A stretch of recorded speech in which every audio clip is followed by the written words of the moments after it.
The Enigma of the Lost Labyrinth by Nuria Elisabeth Sánchez is based on the various theories that exist about the mysterious Hawara labyrinth.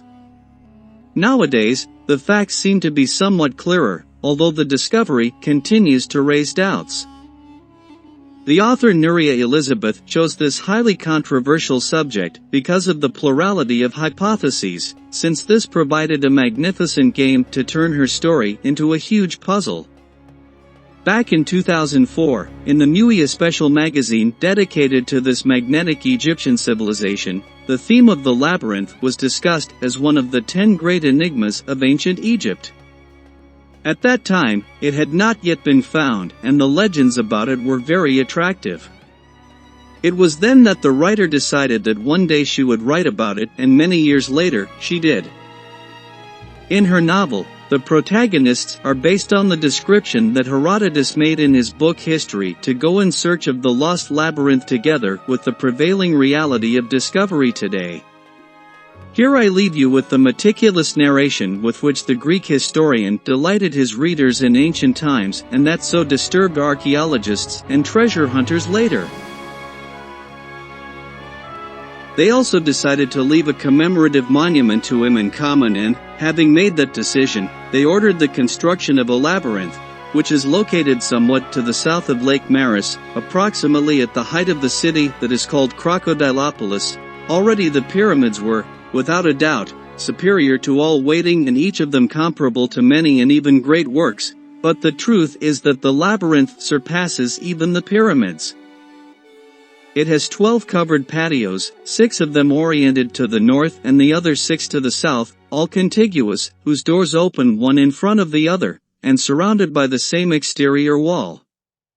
Inside there is a double series of rooms, some underground and others on the first floor above the previous ones, in number of 3,000, 1,500 on each level. 5. Well, we personally were able to see and tour the rooms on the first floor, and we speak of them based on our own observations. On the other hand, we had to find out verbally about the underground ones, since the Egyptians in charge of them did not want to show them to us under any circumstances, arguing that the tombs of the kings who ordered the start of the works on this labyrinth and those of the crocodiles were located there. Sacred. The upper rooms aroused an inordinate astonishment as one went from a patio to the rooms, from the rooms to some porticos, from the porticos to other rooms, and from the rooms to other patios. 7. The roof of all these buildings is made of stone, as are the walls. These, for their part, are full of sculpted figures, and each courtyard is surrounded by perfectly assembled white stone columns. Adjacent to the chamfer where the labyrinth ends is a pyramid of 40 fathoms, in which large figures are sculpted, and up to it there is an underground path. These, for their part, are full of sculpted figures, and each courtyard is surrounded by perfectly assembled white stone columns. Adjacent to the chamfer where the labyrinth ends is a pyramid of 40 fathoms, in which large figures are sculpted, and up to it there is an underground path.